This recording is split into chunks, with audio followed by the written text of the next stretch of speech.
मी श्री विलास लक्ष्मण कुलतरे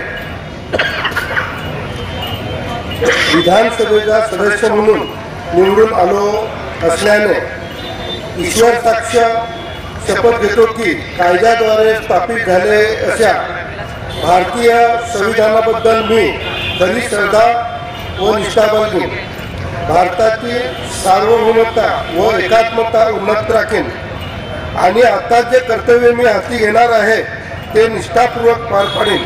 जय हिंद, जय महाराष्ट्र. श्री चंद्रदीप नरके, श्री बाबासाहेब पाटील, श्री अण्णा बनसोडे, श्री नरेंद्र भोंडेकर.